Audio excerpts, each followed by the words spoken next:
Ukraine war से जुड़ी top 9 खबरें। रूस ने यूक्रेन के मारियोपोल और खार्किव शहर में आज जोरदार बमबारी की। माना जा रहा है कि रूस की सेना ने यूरोपियन यूनियन की ओर से नए सैंक्शंस लगाए जाने के ऐलान का ताजा बमबारी से जवाब दिया है। इन दोनों ही शहरों पर रूसी सेना ने पहले ही दिन अटैक किया था और 42 दिन की जंग में दोनों ही शहर शमशान में तब्दील हो चुके हैं। एक्सपर्ट्स के मुताबिक मारियोपोल को रूस की सेना अपनी जीत का मेडल मान रही है और किसी भी हाल में दो शहरों को खोना नहीं चाहती है। इन दोनों शहरों को जीतने के बाद रूस के राष्ट्रपति व्लादिमीर पुतिन का मिशन पूरा हो सकता है, लेकिन नेटो देशों के हथियारों के दम पर यूक्रेन की सेना ने इन शहरों पर रूसी कब्जा रोकने के लिए जोर लगा रखा है। पश्चिमी मीडिया ने बूचा से टॉर्चर की कई नई तस्वीर जारी की है और रूस के राष्ट्रपति व्लादिमीर पुतिन को जेनोसाइड के मुद्दे पर घेरा है। एबीसी चैनल के मुताबिक करीब 1 महीने की जंग के बाद जिंदा बचे लोगों ने बताया कि रूस के सैनिकों ने हमला करते ही 50 साल से कम उम्र के हर नागरिक की हत्या कर दी और उम्र दराज लोगों को 20 मिनट के अंदर दफनाने का आदेश दिया। 53 साल के माइकोला नाम के रेजिडेंट ने बताया कि उसके 2 परिचितों को रूसी सैनिकों ने हैंड ग्रेनेड से उड़ा दिया। सड़क पर हफ्तों तक उसके चीथड़े फैले रहे। माइकोला ने काफी आग्रह के बाद उन चीथड़ों को इकट्ठा किया और एक कब्र में दफन किया ताकि कुत्ते उसके शरीर को न नूच सके।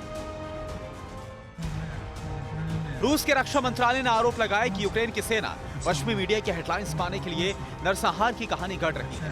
बूचा में ऐसी तस्वीरें तैयार की जा रही हैं जिन्हें देखकर सहानुभूति पैदा हो और रूस को एक विलन की तरह दिखाने का नैरेटिव सेट किया जा सके। मॉस्को ने अपने कंफर्म सोर्सेज के हवाले से दावा किया कि यूक्रेनी सेना ने सोमवार को कीव से 23 किलोमीटर उत्तर पश्चिम दिशा में मॉस्चुन नाम के एक गांव में शूटिंग की है, जहां पर नरसंहार का फेक स्टेज तैयार किया गया था। रूस के मुताबिक कीव की तरह सुमी कोनोटॉप में भी नरसंहार दिखाने के लिए किसी अज्ञात जगह पर शूटिंग की है। यही वजह है कि जिन जगहों से रूस की सेना हटी है वहां पर यूक्रेन की सेना वॉर क्राइम का कोई सीधा सबूत नहीं दे पा रही है।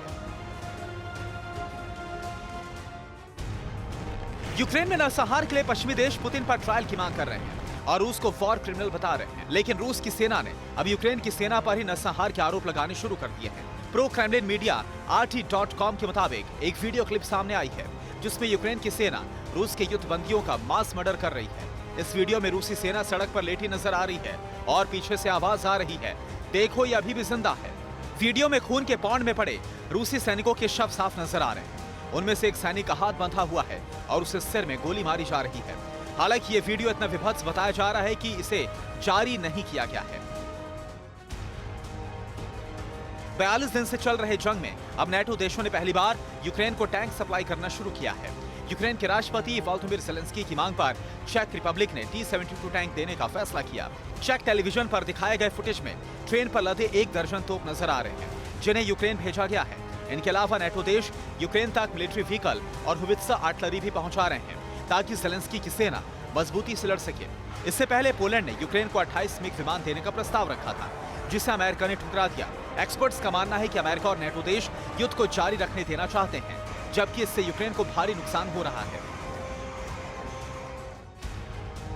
रूस यूक्रेन जंग को लेकर चीन ने अब नया राग छेड़ दिया है जिसने पश्चिमी देशों को चौंका दिया है। चीन के विदेश मंत्रालय के प्रवक्ता झाओ लिजिन ने एक प्रेस ब्रीफिंग में साफ कहा कि यूक्रेन क्राइसिस को खत्म करने के लिए अमेरिका और नेटो देश की ओर से रूस पर लगाए गए सारे सैंक्शंस खत्म होने चाहिए।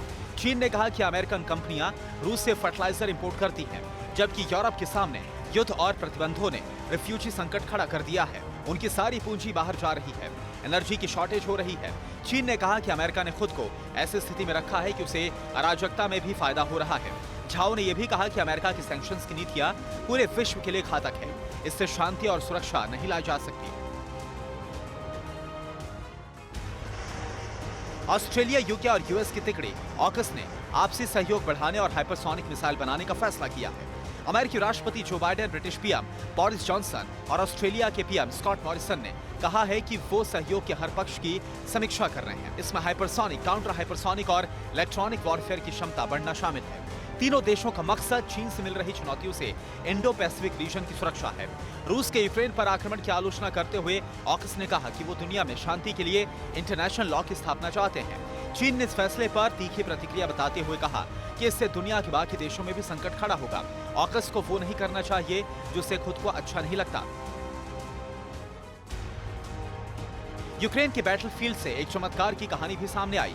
रूसी समर्थक विद्रोहियों के इलाके लुहांस से एक महिला को मलबे से जिंदा बाहर निकाला गया है।